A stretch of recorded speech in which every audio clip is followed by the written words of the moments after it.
Let's talk about the amazing alphabets or fonts that are built into the Bernina 790. Plus, I'll touch base on how to get additional fonts at the end of this video.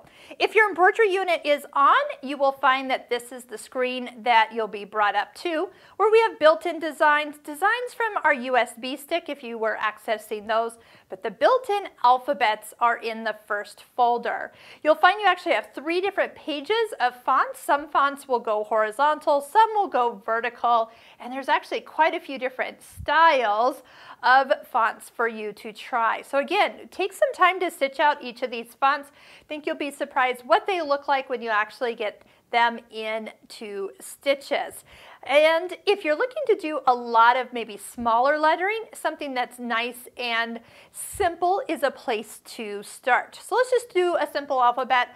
You get to a keyboard next, you have uppercase, you have lowercase, numbers, symbols, you name it, it's all in here. And of course, once you start spelling out a word, so if we were to spell out Bernina, just to get us started, I-N-A, here.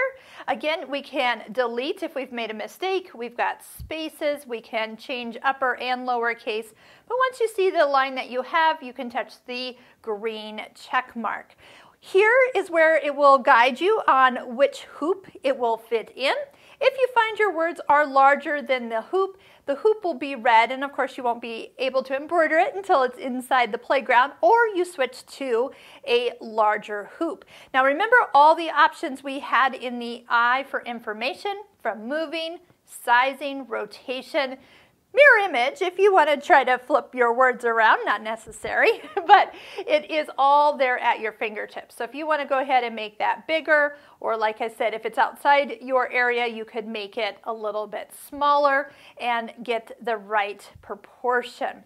You'll also be able to add to it. So let's say you're doing a quilt label and you wanted to have row 1 of the first line of letters.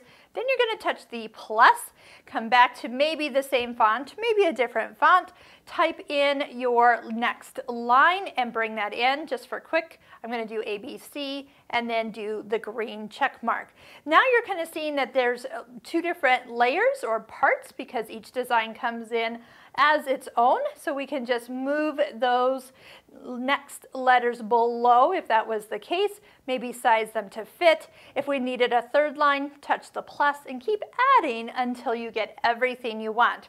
Once you're ready to stitch, you're looking for the needle and thread. That will take you over to the embroidery stitch out area. Once you're done stitching it, touch the pencil. That will bring you back to kind of the editing portion of this. And to get completely out of here, go ahead and touch the folder. If you wanted to save it completely, you can touch here or just touch the folder with the arrow pointing up, and that will take you all the way back to, say, starting again with additional letters or starting with an entirely different design where you can back up to the built-in designs or the USB stick. Now, if you're looking for more fonts, this is where Bernina software would be something to take a look at your local Bernina store. There's lots of software packages out there that you can take a look at and see which one is right for you. The Bernina software does offer an amazing assortment of letters plus fonts from your computer.